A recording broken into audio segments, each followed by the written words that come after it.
What's up, everybody? Demon back. Welcome to a brand new video, and today we are going to be doing a new Godzilla-thon. Now, you guys have been asking for the next Godzilla-thon for a couple weeks now. I am really sorry I haven't been able to get it out. I've been busy with finals for school.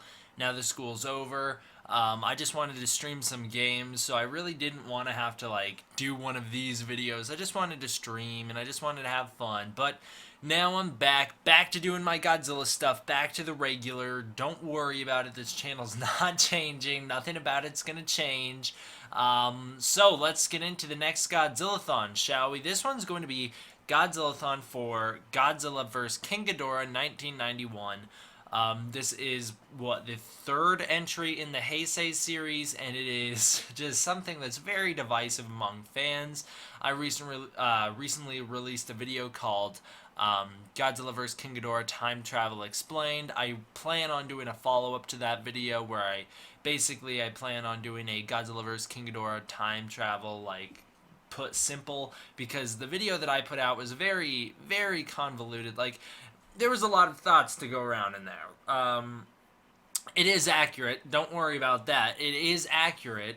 I guarantee it, despite how much debate is caused due to the video.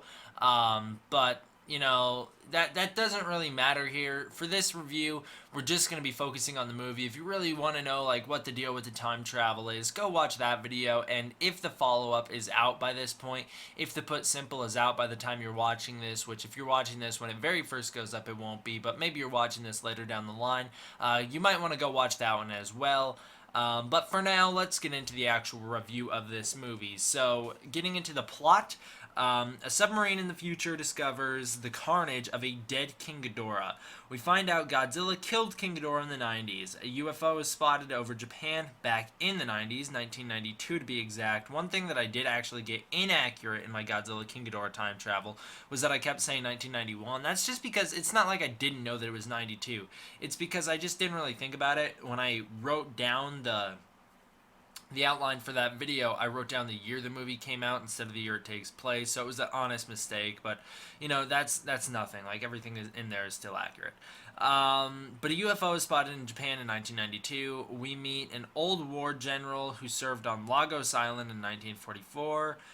He claims that some dinosaur saved him, and he runs this dinosaur exhibit, or he's at least at this dinosaur exhibit. He's basically screaming at people in a museum. Really weird. He says this dinosaur killed American forces and saved him. Miki Sagusa locates Godzilla under the ocean. It is theorized that because of H-bomb testing on Lagos Island, the dinosaur from Lagos Island turned into Godzilla.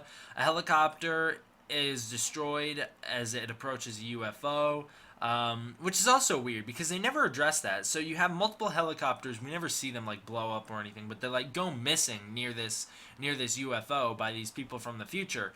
Now, the people from the future aren't bad guys yet in the movie, so first of all, why are they killing off soldiers? Second of all, how come the Japanese government doesn't want to address this in the entire movie? It's kind of like a plot hole. I don't really understand. Basically, this UFO kills off some Japanese soldiers, and they're like, well, I guess because you say you're good guys, we'll believe you. Now we meet Major Shindo, who was also on Lagos Island. He knows of the dinosaur. There's photographic evidence of the dinosaur. They name it the Godzillasaur. The military forms a blockade around the UFO. One thing that I also really like about this movie is the setup. The setup's really good about this movie. Lots of mystery on what's going on with the UFO. There's very good, you really feel it. You really feel the weight of it when you see all the military blockade around this UFO. They're all panicked, what's going to come out of there. They have no idea. Up until 3 holographic people beam down: Wilson, Glenn, and Emikawa. Is that her name? No, it's just Emmy. I don't know why I wrote Emikawa. That's the chick from what's the movie? Emikawa, Namikawa. That's what I'm thinking of. She was in Invasion of Astro Monster. No, it was just Emmy. I wrote. I have no idea why I wrote Emmy Kawa, to be honest with you. But Emmy, that's her name. So Emmy and M11, he's not beamed down yet, but he's on the ship. He's like this cyborg dude. There's also some other cyborgs on the ship and possibly some other humans on the ship. We just never meet them. We just see them kind of get beat up later on in the movie. So they reveal they're from the year 2204. They claim that they are from the Earth Union and need to warn Japan's prime minister about something.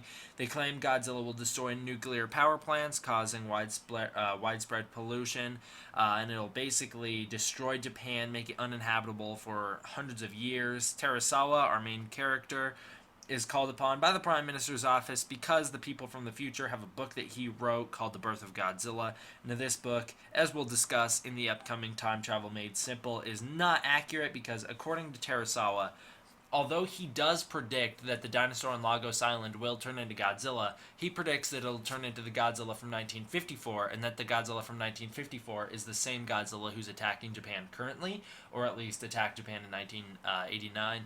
Now, Godzilla vs. Destoroyah proves that that's not true, but we'll get more into that in the future video, so don't worry about it. Just for now, they believe the book is correct. There's a 90% chance, according to M11, that the theories are correct. Terasawa Masaki, this dinosaur expert, and Miki Sagusa go back in time with the people from the future, or at least with Emmy and M11. They go back in time to 1944 on Lagos Island. They go there to teleport the Godzillasaur away from Lagos Island in order to basically erase Godzilla from history. That's the plan, is that they're going to erase Godzilla from history. So they plan on teleporting Godzillasaur after he saves the garrison. They say if all goes well, then no one in the future should remember Godzilla. That's basically, they never like flat out say that, but they say Japan's history will not include Godzilla. This means the Godzilla that shows up in 1984 or 89. It's never made clear. Well, it is, they're operating under the assumption that this is going to be erasing the Godzilla from 54 as well, but clearly, like I said, later movies prove that not to be true. Now, it is made clear, it's stated that if everything goes according to plan, when they return to the future, no one should know who Godzilla is because everyone who knows of the plan, those people will have gone back in time. Everyone in the future will not know who Godzilla is because he will have been erased from their history, as well as the fact that they state that people, if two people go back in time to the same time, if they alter something in the past, one of them is going to not exist anyways. So because they say they can't bring Shindo back in time because two people can't exist in the same point in history at once, meaning that one of them would have to disappear. Then they state one of them is going to disappear no matter what, because when they alter events in the past, events in the future will change with them, meaning that the Shindo they know in the future will no longer exist. Clearly, later on in the movie when we meet Shindo again, he still is the same character. He has all the same memories, all the same feelings. He knows the people. They know him because the plan doesn't work. And we'll talk about that later. So we meet three little pets called Dorats. They're like, supposedly, they tell them that, you know, they're good for morale, basically is what they say. These three little pets called Dorats also go back in time with them. There's this weird Major Spielberg moment. Now, there's a couple of them, okay? So there's this one when this guy called Major Spielberg, he notices a UFO fall from the sky, and that's supposedly supposed to be like, because he's supposed to be the father of Steven Spielberg, that's supposedly the inspiration for E.T., and then later on, he sees the dinosaurs he sees Godzilla on the island, and he's like, that's a dinosaur island, or whatever. So maybe that's supposed to be the inspiration for Jurassic Park. It's really odd. I don't know why they put it in there. It's super weird. I don't like that moment, but it's in there. M11 wears this stupid helmet. God, M11's my least favorite character of this movie. He's really dumb. So he wears this stupid helmet. He runs around all awkward and like slow-mo or whatever. now he like does some, like I said, he's doing some stupid running around because he's like outside scouting or whatever, looking. They do this like weird dumb like where he's either moving in like normal speed but they speed up the background around him, or they do this weird thing where they clearly just had the guy, they're like, we're filming you, run, and then he runs, and then they put it in fast forward and it looks super bad. I don't like M11. Nothing about him is good. He's like this weird Terminator character. I like literally later on he's like got robot parts exposed. He's like chasing this car. It's like $6 million Man and the Terminator, and you'd think, oh, like those two things coming together would be kind of cool. Nope, really dumb, really dumb. So he goes around to scout. The next morning, the Americans they're in this battle on Lagos. They're doing this push for the island. The Japanese start to lose. Suddenly, Godzillasaur appears, kills the Americans. A few days later, they teleport the dead animal to the ocean, where he is exposed to radiation in the 1970s, turning into Godzilla. In 1984, Godzilla comes on land. The events of Godzilla 1984 happen. In 1989, Godzilla is released from the volcano. The events of Godzilla vs. Biollante happen. And in 1992, the events of Godzilla vs. King Ghidorah pick up with the people returning to the future. The Dorats are, well, actually, before they go to the future, the Dorats are left on the island to be exposed to radiation on Lagos. So something's wrong when they get to the future. For some reason, they return to the future. Everyone still knows who Godzilla is and what he has done in the past. It is noticed Godzilla is not gone from his previous, or it is noticed Godzilla is gone from his previous location. If you're wondering why Godzilla is not in his previous location, go watch the Time Travel Explained. King Ghidorah enters Japan. So basically, what they announce, what the people from the future announce, is essentially they wanted King Ghidorah to be left on the island, the Dorats to be left on the island, so that instead of Godzilla being born on the island on Lagos, this monster called King Ghidorah would be born on Lagos, and then they could use King Ghidorah to destroy Japan in the 90s. When Terasawa and Emi get back to the future. Now, I'm not quite sure why they waited for everyone to get back to the future.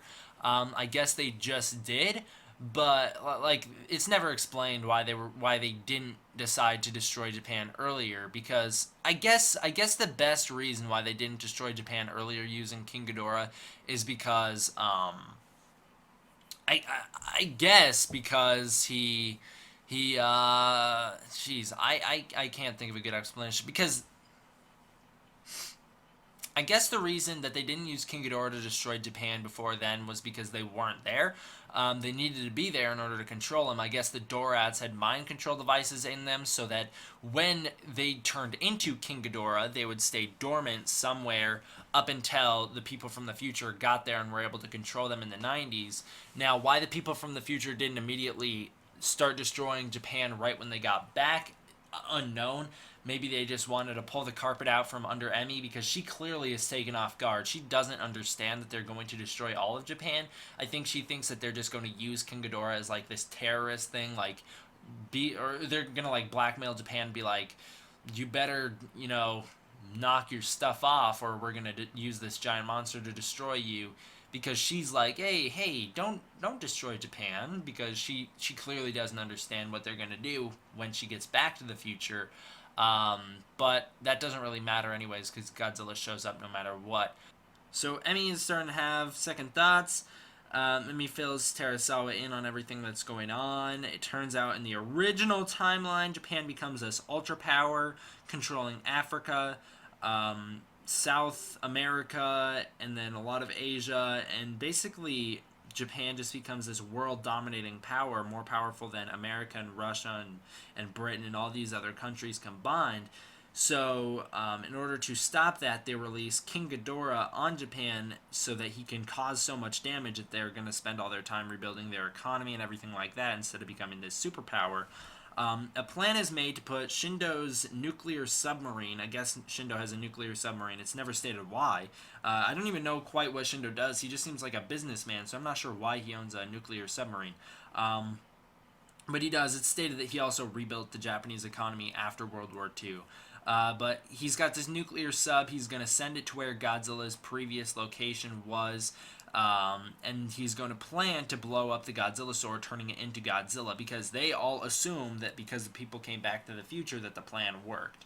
Now, Miki Sagusa realizes Godzilla still exists. A long time ago, a nuclear submarine, this is when we find out about the nuclear sub in the 70s. A long time ago, a nuclear sub crashed in the Bering Sea in the 1970s, creating Godzilla. This is why Godzilla still exists from 1984 and 1989 in this timeline. M11 captures Emi. Shindo's sub is destroyed by Godzilla in the Bering Sea, where Godzilla is currently located. They didn't expect him to be there, so that's why the sub was caught off guard. So they're destroyed in the Bering Sea. This new nuclear energy creates Godzilla, making him twice as large as he was before. M11 turns into a good guy after being reprogrammed. Godzilla emerges. Now, Godzilla's appearance is incredible. So, not only is this setup for when Godzilla shows up really great, it's like really tense. Like, there's a lot of really good music, similar to the Godzilla themes that we all know and love, but it's not there yet, and it's clearly building towards it. It's incredible. So, you get these visions of Godzilla walking under the ocean. The submarine sees him in glimpses. He destroys the sub.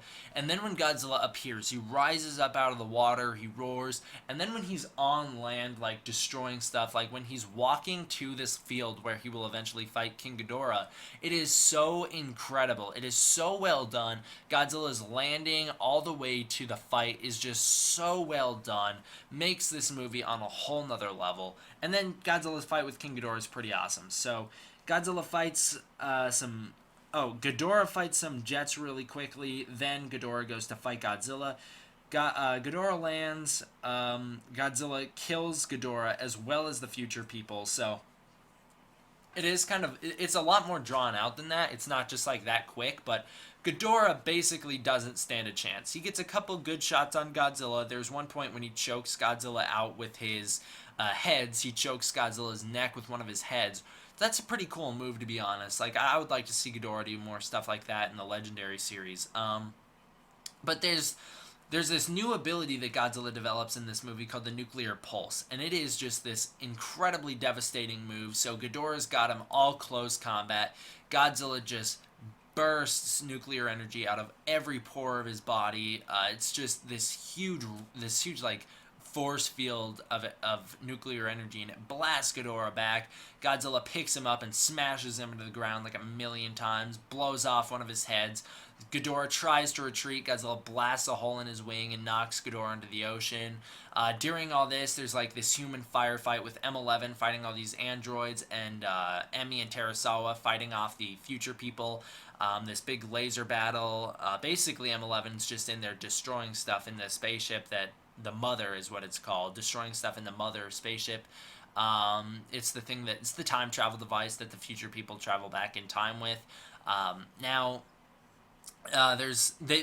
What happens is, because the future people knew that at this point, they're like, oh, we lost, we're going to go back to the future, back to our future in 2204, and they basically are like, either way, you guys have to deal with Godzilla now. So he's going to destroy Japan. We get what we want no matter what. Japan's still not going to be this superpower, because either way, Ghidorah and Godzilla destroyed Japan, and Godzilla's going to continue to destroy Japan, because this Godzilla, it's stated that the previous one was more friendly than this one. The previous Godzilla from 89, he was more friendly, and he was going to eventually wind up protecting Japan, similar to what the Showa Godzilla does. But this Godzilla, it's stated he's a lot meaner, and we see his full lifespan in the Heisei series to come. Now, they're like, we won, so they set this thing off. It's like 5 to 10 minutes or something like that on when they travel back to the future. It's this automated thing. Before that happens, Emi and Terasawa overload their systems and teleport their spaceship right in front of Godzilla, and Godzilla just demolishes the thing. He just wipes the floor with them. And then King Ghidorah is dead, obviously, so Godzilla, now he goes on a rampage. He destroys Tokyo. He makes his way through Japan. It's really awesome. The destruction scenes are really great. There's a lot of attention to detail here, so the miniatures look fantastic. Obviously, why they wanted to make Godzilla 100 meters from a a behind the scenes standpoint was just so it was easier to build the miniatures.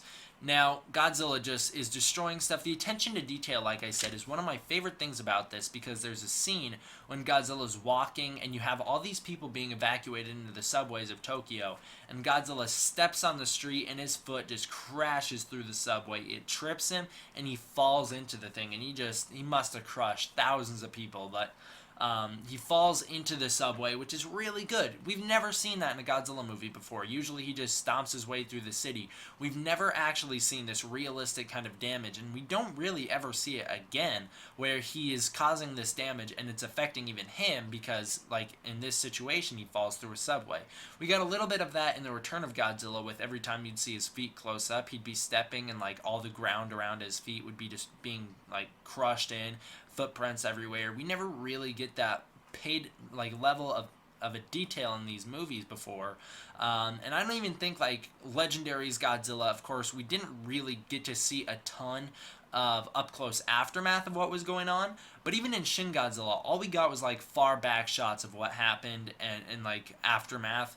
And you could see this trail of destruction, but you never really got to see the destruction up close. And so we don't really know if modern Godzilla movies, are going to handle the destruction as well as these Heisei movies do, because these Heisei movies just have such a level of care and detail to it. It's fantastic. And Godzilla fights the military. It's really good. So, Godzilla cries. So this is a great scene. So Godzilla cries as he kills Shindo. Shindo basically, when one of the cities Godzilla destroys is being evacuated, Shindo basically says, "I built this city with everything that I've worked for." He stays in this tower that he built, and he's like, "I'm not going anywhere. I created this Godzilla. I made him into the more of a monster than he already was, and this was the dinosaur that saved my life on Lagos. It's fitting that because I doomed this creature, he needs to kill me." It's very poetic. So Shindo waits for Godzilla to make his way to his tower. Godzilla actually sees him through the window. They make eye contact, and Godzilla cries. It's fantastic. You see tears coming out of his eyes, and he cries as he kills Shindo, because he's looking at this guy and he remembers him. He remembers him from Lagos. And basically, like, if there was monster subtitles, you know, he'd be saying like, "Dude, like, you made me into this," like, and Shindo nods at him, basically saying, "Yes, it's okay, do it, kill me." And Godzilla does. He blows him up. He uses the atomic breath and vaporizes him and just destroys the building around him. And then Godzilla's back onto his destruction. So now Emi goes into the future to 2204, convinces these people in the future to let her take the dead body of King Ghidorah, or I guess it's not necessarily dead yet, is it? I guess it's because of the cold water. It's been very well preserved, and they're like, "Yeah, he's I get, is he dead? I don't quite remember." They're like, "Yeah, we'll turn him into a cyborg, basically." So they turn him into Mecha King Ghidorah. And then they go back in time. She takes Mecha King Ghidorah back in time and fights Godzilla with him. Mecha King Ghidorah, he's okay. He's not like a Mecha Godzilla. It's not like a full mechanized version of King Ghidorah. It's a cyborg King Ghidorah. He's got some metal, some tissue.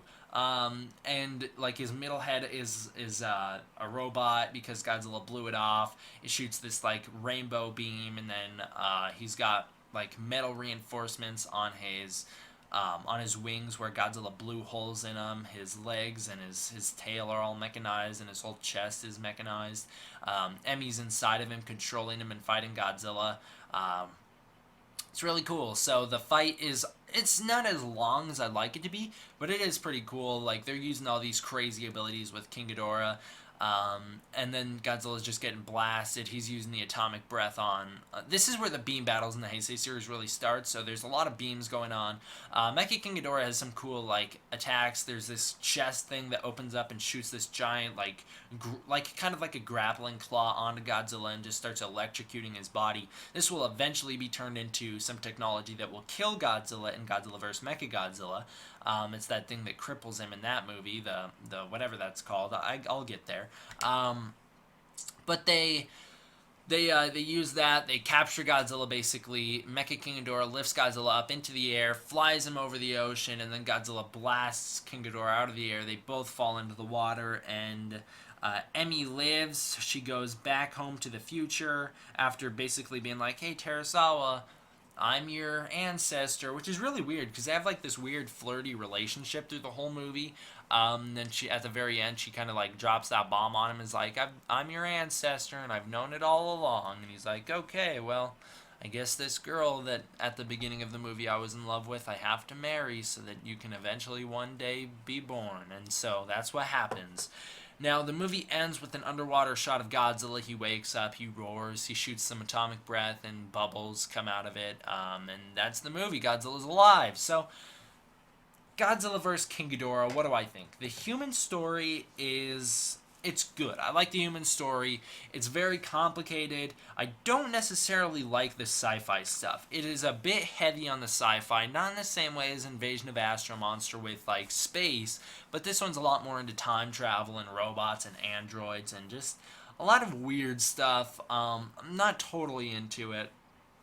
And then it does cause a lot of debate because I don't quite know why. It is super simple. When you watch the movie, they spell it out for you what happens. They tell you flat out how things happen. But I guess it just creates a lot of debate because people are stubborn and they don't want to let go of their ideas.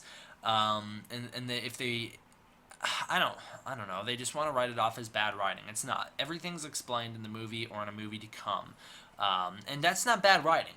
If something's set up in this movie, even if they didn't think about it, like even if it's a plot hole in this movie and they explain it in a later movie, is it really a plot hole? Because it's the same like showrunner, if you want to say, who heads the Heisei series. He comes back for almost all the movies. I believe he's not back for Space Godzilla, but he's back for almost all the movies. If he's going to explain the problems with this movie, that's just him going back and fixing the problems so that now in the future, which is current day for us, we can all look back on this series and say, yeah, it's all explained right there for us. I guess the only problem is if you're looking at this movie alone. That's the only problem. If you're looking at 1984 all the way through King Ghidorah, those three movies, or I guess 1954 through King Ghidorah in the Heisei timeline, those four movies, that's where the problem comes into play because people shouldn't know who Godzilla is. It is still explained that Godzilla is created. I don't quite understand what the problem is, to be honest with you. I don't know why there's so much debate about this. I think it's very simple and spelled out. I guess no matter what the Futurians, I guess that's what they're called. No matter what, they're going to Godzilla is going to be created. No matter what they do, Godzilla is always going to be created and attack Japan in 1984. It's just one of those things that's going to happen. And the Godzilla in 1954 is his own thing. So I don't know where all the controversies and debates come in with this movie. But you know, there's a lot of it. I've seen it in the comments. There's a lot of it. So yeah, I don't know. There's no plot holes in this movie that I can actually think of that you cannot explain, other than if you're going to be like, why did Emmy make this like romantic, like lead Terasawa on kind of relationship with him, only to drop this bombshell on him later that she's his ancestor, and then you know some other minor plot holes that aren't timeline related, like aren't time travel related that much, like that one. Those are the only things that you can be like, yeah, that's bad writing. They didn't explain that, because everything else is explained. It's all there. It's all there for us. And like I said, I'll definitely do a defense video for the for the timeline video I did. And go check that one out whenever it comes out. So now, getting into the special effects really quick. The special effects are incredible. They are so well done, so well handled.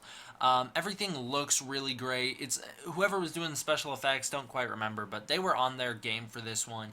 The kaiju action is fantastic. I'm not really bothered that there's not too much of it. I mean, there's obviously a lot, but like there's not as much as you'd think. It's not like a Showa movie. Like, I don't know what Showa movie has a lot of action in it. It's not like that was a terrible example, I guess, because I couldn't think of anything. Godzilla vs. Gigan, I don't know. It's not like one of the ones where there's action all the time, but when there is action, you really feel it, and the kaiju stuff is really good. Godzilla shows up pretty far into the movie, to be honest with you. But that's not a bad thing. You still feel his presence through the whole movie. You still hear about him. The Godzillasaurus scene long before he is. But you still feel Godzilla's presence in this movie. It's great. And I think the kaiju stuff in this movie is very well done. In later Heisei movies, I don't think it'll be as good. Once we get more into the stereotypical Heisei beam battles, this is where it gets a little bit samey. But this movie, it's still fresh. I love it, and the kaiju stuff amazing. Special effects amazing. The music, it's Ifukube. He's back. He brings it.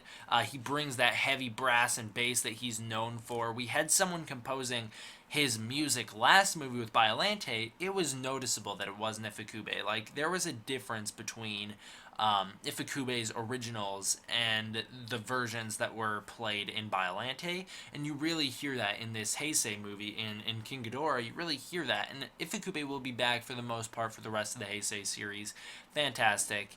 His music is always amazing. There are some songs that suck terribly, like Godzilla on Lagos Island, the Godzillasaurus song. I hate it. I can't stand it. But then there are a lot of good ones like Farewell, My Homeland, Godzilla, or A Sign of Godzilla is one of my favorites. Anytime Godzilla appears, Godzilla vs. King Ghidorah song is a really good one. King Ghidorah's theme is pretty great. For the most part, the music in this movie is fantastic. Now, overall, what would I rate this one? I'm going to rate this one an 8 out of 10. I do love it, clearly, but there are some things I don't know. It's not one of the ones that I always want to watch. I don't really want to watch this one often. This one's okay to watch every now and then. I don't know why. I just don't like to watch this one too often, whereas other Godzilla movies, I can watch those all day. But it's just something about this movie. I just can't watch it too much. So that's really it.